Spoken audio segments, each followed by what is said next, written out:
Dans un moment inattendu, la jeune princesse Charlotte a laissé les observateurs royaux sans voix. Connue pour son assurance et sa sagesse exceptionnelle pour son âge, Charlotte dévoile une vérité glaçante sur la véritable identité de la reine Camilla. Profondément consciente du puissant héritage laissé par sa grand-mère, la princesse Diana, Charlotte est consciente de la frontière évidente entre la grâce de Diana et les ombres qui semblent planer sur la reine Camilla.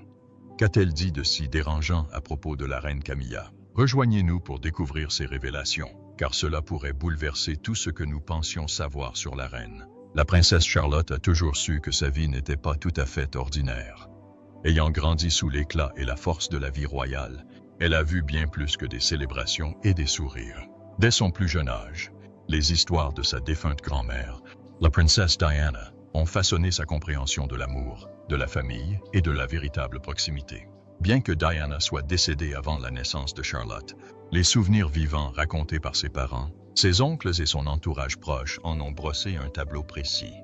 Diana aurait été une grand-mère qui aurait aimé profondément, riait librement et faisait en sorte que chaque enfant se sente particulièrement chéri. Pour Charlotte, ces histoires étaient une bouée de sauvetage, un gage de chaleur et de tendresse à l'aune duquel elle mesurait chacun. Pourtant, au milieu de cet héritage rayonnant, Charlotte sentit rapidement une atmosphère bien différente autour de la reine Camilla. Continuez à regarder pour découvrir exactement ce qu'elle a ressenti et pourquoi cela change tout. Dès son plus jeune âge, Charlotte a remarqué que Camilla, devenue reine, avait une présence différente, formelle, réservée et parfois distante. Un moment fort qui a marqué Charlotte n'a pas eu lieu lors d'une grande cérémonie ou d'un événement public, mais lors d'un événement aussi simple que son propre anniversaire en 2025. Le monde entier avait vu la reine Camilla souhaiter publiquement un joyeux anniversaire à Charlotte sur le réseau social X, anciennement Twitter. La publication officielle comportait une photo soigneusement prise par la princesse Kate, montrant Camilla souriant chaleureusement à l'objectif, accompagnée d'une légende polie souhaitant à Charlotte joie et bonheur pour ce jour spécial. À première vue, c'était un geste attentionné, digne d'une reine.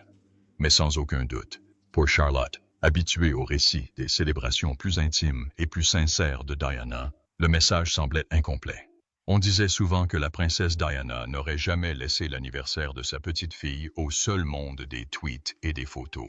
Au lieu de cela, elle aurait été là en personne, serrant Charlotte dans ses bras, préparant un gâteau avec elle et échangeant des sourires secrets lors de l'emballage des cadeaux. Elle aurait donné à cette journée l'impression d'une célébration commune de l'amour, et non d'une simple déclaration publique. Les réunions de famille ont permis de mieux comprendre le fossé émotionnel que ressentait Charlotte. Lors d'une récente fête de Noël organisée par les Middleton, l'atmosphère était chaleureuse, pleine de rire et d'un sentiment d'appartenance. Charlotte observait sa mère, Kate, interagir sans effort avec ses cousins et ses frères et sœurs, tissant un lien affectueux autour des enfants. Si le rôle de la reine Camilla semblait plus distant et cérémoniel, elle se déplaçait dans la pièce, échangeant des plaisanteries, mais sans les embrassades spontanées ni les taquineries qui avaient si souvent caractérisé Diana. L'esprit jeune de Charlotte était suffisamment vif pour percevoir cette division, se demandant pourquoi une partie de sa famille semblait si ouverte et l'autre si réservée. Mais Charlotte n'ignorait pas les défis auxquels Camilla était confrontée. Elle savait que devenir reine n'était pas une mince affaire, marquée par l'attention du public et les attentes élevées de la tradition royale. Les médias avaient souvent dressé un portrait sévère de Camilla, la dépeignant sous un jour peu flatteur, et Charlotte comprenait que cela devait influencer son comportement à bien des égards.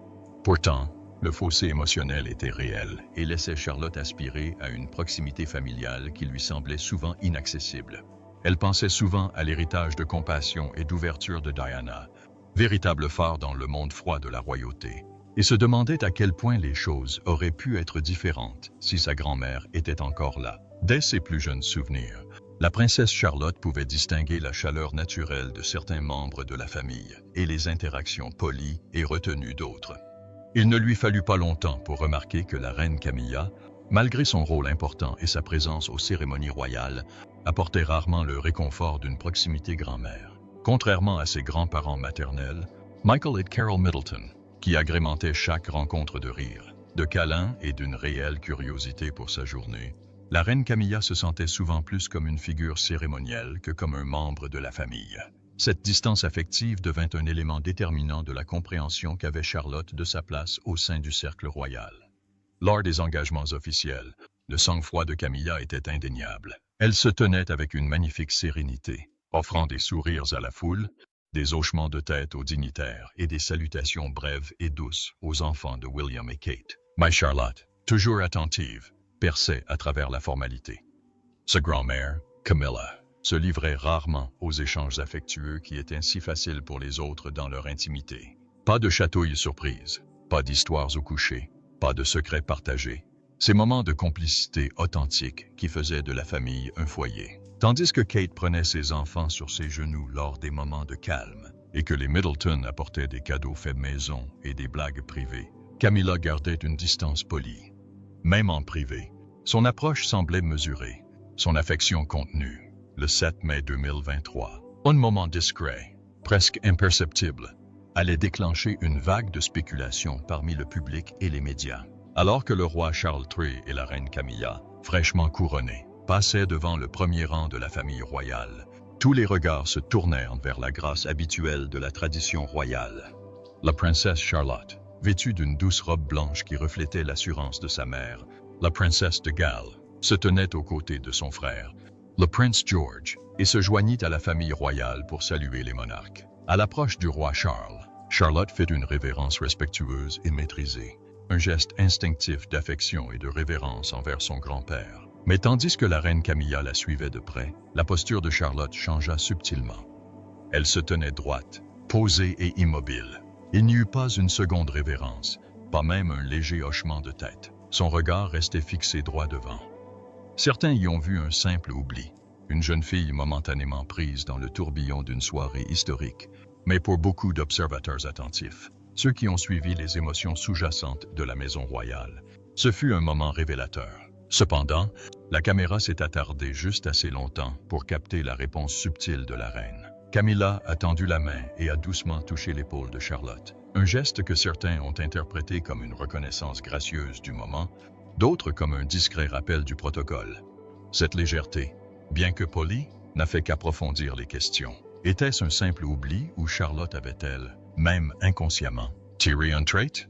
Les observateurs ont rapidement remarqué que la princesse de Galles et ses enfants partageaient une chaleur et un lien indéniable avec le roi Charles. Pourtant, les interactions avec la reine Camilla paraissent souvent plus réservées, plus formelles et plus distantes.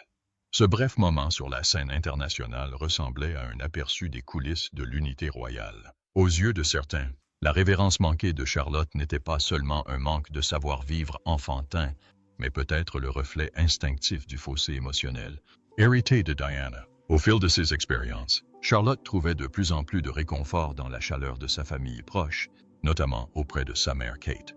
La gentillesse et l'ouverture d'esprit de Kate lui offraient un refuge contre la formalité qu'elle ressentait parfois ailleurs. Sa douceur, ses sourires spontanés et sa façon de donner à chaque enfant le sentiment d'être important ont aidé Charlotte à comprendre ce que pouvait être une famille, un cercle d'amour et de soutien, plutôt qu'une scène où se côtoient rôle et titre. C'est dans ces moments intimes, loin des caméras et du public, que le sentiment d'appartenance de Charlotte s'est renforcé. Ses réflexions ne se limitaient pas à comparer la reine Camilla à Diana, mais visaient à forger sa propre morale au milieu des complexités de sa vie familiale. Les récits d'humilité, de courage et de gentillesse indéfectible de Diana lui ont servi de guide. Charlotte rêvait d'un avenir où elle aussi pourrait entretenir des relations fondées sur une affection sincère plutôt que sur un simple devoir. Elle espérait perpétuer l'héritage de sa grand-mère, non seulement par son nom, mais aussi par la façon dont elle traitait ceux qu'elle aimait. Dans le calme de ses pensées, Charlotte décida que malgré les difficultés qu'elle avait observées, elle s'efforcerait de vivre avec ouverture et chaleur. Elle savait que la vie royale était imprégnée de traditions et d'attentes, mais comprenait aussi que l'amour, le véritable amour, pouvait transcender les barrières les plus rigides du formalisme.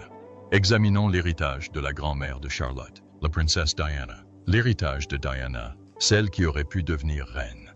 En vérité, la vie et l'héritage de la princesse Diana continuent de résonner profondément dans le monde entier, des décennies après sa disparition tragique. Elle était une figure qui transcendait le rôle traditionnel d'une personne royale, touchant des millions de personnes, non seulement par sa position, mais aussi par sa chaleur et son empathie sincère. Diana Frances Spencer a fait son entrée dans la famille royale en grande pompe, saluée comme un visage nouveau et moderne de la monarchie. Pourtant, sous la fascination du public se cachait un récit complexe, souvent douloureux, mêlant amour, trahison, intrusion médiatique et résilience personnelle. Sa relation avec le roi Charles, alors prince de Galles, fut marquée par des hauts et des bas dévastateurs, éclipsée par la présence persistante de Camilla Parker Bowles, une femme dont la liaison avec Charles allait plus tard devenir source de scandales publics et de chagrins privés. Le 29 juillet 1981, Lady Diana Spencer et le prince Charles se marièrent lors d'une cérémonie suivie par près d'1 milliard de personnes à travers le monde. L'événement fut soigneusement planifié afin de raviver l'intérêt et la sympathie envers la monarchie, alors considérée comme quelque peu désuète. Diana, âgée de seulement 20 ans, était une jeune femme issue d'un milieu aisé mais relativement modeste, tandis que le prince Charles, âgé de 32 ans, était le prochain héritier du trône. Bien qu'il fût instruit et expérimenté dans les fonctions royales, il était déjà accablé par le poids des attentes. La relation du couple avait été brève et, très tôt, des inquiétudes quant à leur compatibilité avaient surgi. Charles avait auparavant entretenu une relation étroite avec Camilla Parker Bowles, une femme de son entourage avec laquelle il avait une histoire amoureuse compliquée. Diana aurait été prévenue par ses amis et sa famille de la présence persistante de Camilla dans la vie de Charles, mais le mariage a eu lieu malgré ses inquiétudes. Dès le début, leur relation fut marquée par une distance émotionnelle. Charles était réservé et souvent distant, profondément ancré dans les traditions de la monarchie et du protocole royal, tandis que Diana aspirait à une relation authentique. Les pressions de la vie royale, la surveillance constante du public, les attentes rigides et le manque de liberté personnelle pesaient lourdement sur elle. L'isolement de Diana s'accentua tandis qu'elle peinait à s'adapter à la vie sous les projecteurs de la royauté. Le palais était un lieu où la vulnérabilité était difficilement acceptée, et elle trouvait peu d'alliés au sein de l'institution. L'intense attention médiatique, oscillant entre l'admiration et l'intrusion incessante, aggravait ses difficultés. Des rapports faisant état de sa lutte contre la boulimie et de sa profonde détresse émotionnelle ont commencé à faire surface. Charles et Diana ont eu 2 fils, le prince William, né en 1982, et le prince Harry, né en 1984, mais leur mariage est resté difficile. Le couple s'est éloigné émotionnellement, et Charles a renoué avec Camilla à la fin des années 1980. Le secret et la duplicité entourant cette liaison ont affecté les fondements de leur mariage et ont intensifié le sentiment de trahison et de solitude de Diana. La relation entre Diana, Charles et Camilla allait devenir non seulement l'échec d'un mariage, mais aussi un scandale national qui a profondément ébranlé la monarchie. Au début des années 1990, le public était de plus en plus conscient de ce triangle, même si de nombreux détails restaient à l'état de spéculation. En 1992, une année souvent qualifiée d'annus horribilis pour la famille royale, Charles et Diana se séparèrent officiellement. Tous deux commencèrent une nouvelle vie, mais restèrent empêtrés dans un réseau de souffrances personnelles et de surveillance publique. La relation entre Diana et Camilla était empreinte de tensions, un triangle de blessures, de rivalité et de fascination publique. Le tournant fut l'interview télévisée de Diana en 1995 dans l'émission Panorama de la BBC. Dans un geste audacieux et sans précédent pour une membre de la famille royale, Diana parla ouvertement de son mariage, de la douleur de l'infidélité et de son sentiment d'abandon. Elle déclara que nous étions 3 dans ce mariage, confirmant ainsi la rumeur qui circulait depuis longtemps selon laquelle Charles aurait entretenu une liaison avec Camilla durant leur mariage. Cette révélation a choqué le public et a intensifié l'engouement médiatique. Diana a été à la fois condamnée et célébrée, figure tragique révélant avec courage les fractures privées de la monarchie. L'interview a révélé sa complexité humaine, celle d'une femme méprisée mais digne, vulnérable mais inflexible.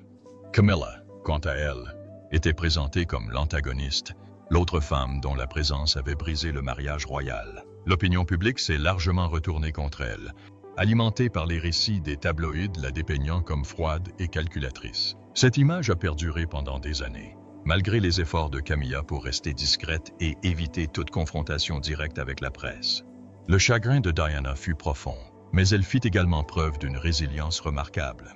Sa capacité à traverser cette période douloureuse tout en restant engagée envers ses causes caritatives et le bien-être de son fils suscita l'admiration générale.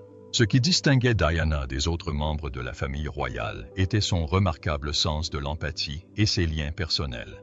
À une époque où la monarchie était souvent critiquée pour son détachement, Diana a insufflé à ce rôle une nouvelle forme d'accessibilité et de compassion. Elle a été une pionnière dans la refonte de l'engagement royal. Rompant avec la tradition, Diana a ouvertement touché et accueilli les personnes touchées par des maladies auparavant stigmatisées, comme le VIH-Sida. À la fin des années 1980 et au début des années 1990, elle a été photographiée tenant la main de patients atteints du sida, défiant ainsi la peur et la désinformation généralisée. Cet acte a été perçu comme révolutionnaire et profondément humanisant. Son engagement s'est étendu aux zones de guerre et aux crises humanitaires. En 1997, elle a traversé un champ de mines en Angola pour sensibiliser le public aux dangers des mines terrestres, mettant ainsi en lumière un problème longtemps ignoré par de nombreux gouvernements. Ses actes de courage et de compassion lui ont valu le surnom affectueux de « princesse du peuple ». La chaleur humaine de Diana ne se limitait pas à de grands gestes. Cela se manifestait au quotidien. Elle était connue pour s'agenouiller pour parler aux enfants à hauteur d'œil, pour réconforter les sans-abri et pour soutenir des initiatives en matière de santé mentale, attirant l'attention sur des causes souvent négligées par les autorités. Sa popularité était extraordinaire. Elle s'est faite remarquer non seulement par son engagement humanitaire, mais aussi par sa franchise sur ses difficultés personnelles. Elle a parlé avec franchise de ses expériences de dépression et de troubles alimentaires, brisant le silence royal sur les problèmes de santé mentale. Cependant, sa mort dans un accident de voiture à Paris le 31 août 1997 a provoqué une onde de choc dans le monde entier. L'effusion de chagrin du public fut extraordinaire, des millions de personnes pleurant non seulement la perte d'une princesse, mais aussi celle d'un être qui les avait profondément marqués. Son cortège funèbre attira des foules estimées à plusieurs millions de personnes, et la couverture médiatique mondiale souligna son impact durable. Au lendemain de la mort de Diana, la monarchie fut soumise à une surveillance accrue et à des appels à la modernisation. La relation entre Charles et Camilla est restée un sujet controversé. Pendant des années, Camilla est restée discrète, consciente de l'hostilité persistante du public. Malgré la résistance de l'opinion publique, leur relation a perduré. En 2005, ils se sont mariés civilement, suivis d'une bénédiction religieuse. À l'époque, il avait été convenu que Camilla porterait le titre de duchesse de Cornouailles plutôt que de princesse de Galles, témoignant ainsi de la sensibilité de l'héritage de Diana. Au fil du temps, Camilla s'est employée à adoucir son image publique par des engagements caritatifs, soutenant des causes telles que l'ostéoporose et l'alphabétisation, faisant preuve d'un engagement calme mais constant envers le service public. Ses apparitions aux côtés de Charles devinrent plus fréquentes et acceptées. Lorsque la reine Élisabeth II célébra son jubilé de platine en 2022, elle exprima le souhait que Camilla soit connue sous le nom de reine consort lorsque Charles monterait sur le trône. Ce soutien officiel témoignait d'une pleine acceptation au sein de la famille royale et d'une volonté de concilier les divisions passées. Ainsi, conformément aux souhaits de la reine, à sa mort en septembre 2022, Charles devint roi et Camilla prit le titre de reine consort. Cette transition fut historique et chargée d'émotions. Pour beaucoup, il fut difficile de concilier le rôle de reine consort avec les souvenirs douloureux de l'histoire qui l'avait précédée. L'opinion publique reste mitigée. Si Camilla a gagné un certain respect et une certaine reconnaissance, l'ombre de son rôle passé dans la saga royale plane toujours. Et c'est sans doute cette histoire qui explique pourquoi la princesse Charlotte perçoit la différence entre Diana et Camilla. À propos de la princesse Charlotte, examinons maintenant de plus près la personnalité royale qu'elle est en train de devenir à seulement 10 ans.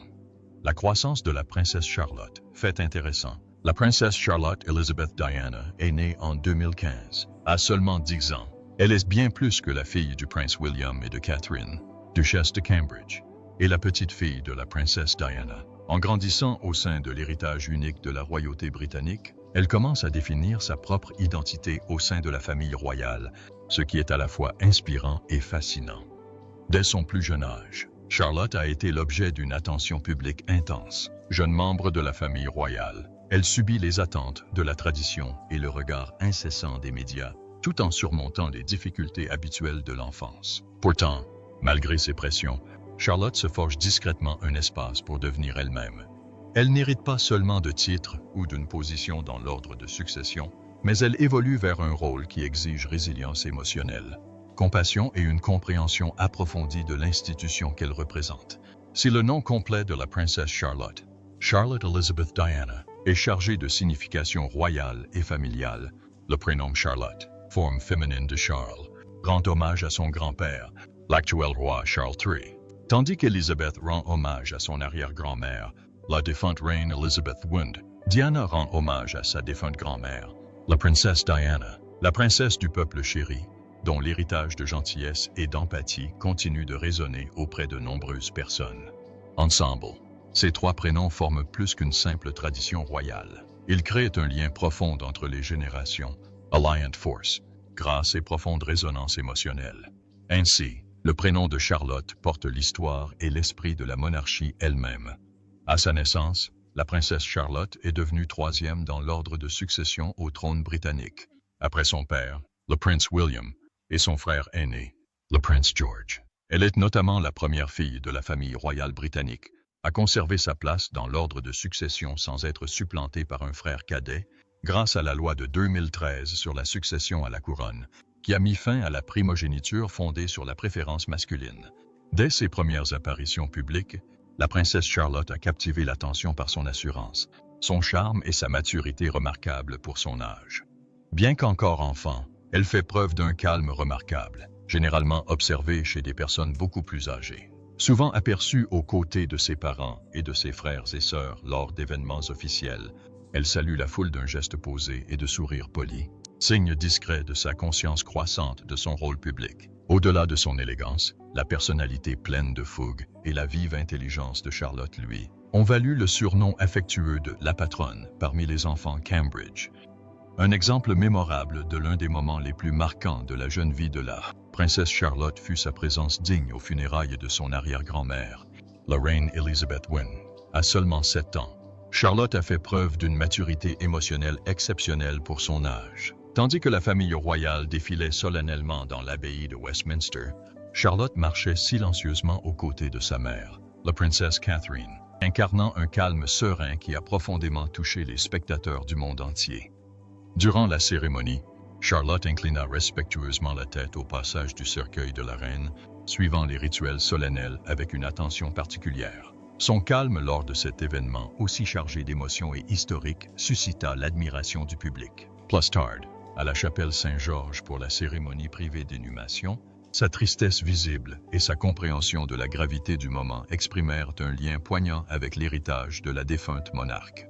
Lors d'une assemblée réunissant des dirigeants mondiaux et des siècles de tradition, l'assurance de Charlotte témoignait avec émotion de son éducation et des valeurs inculquées par ses parents.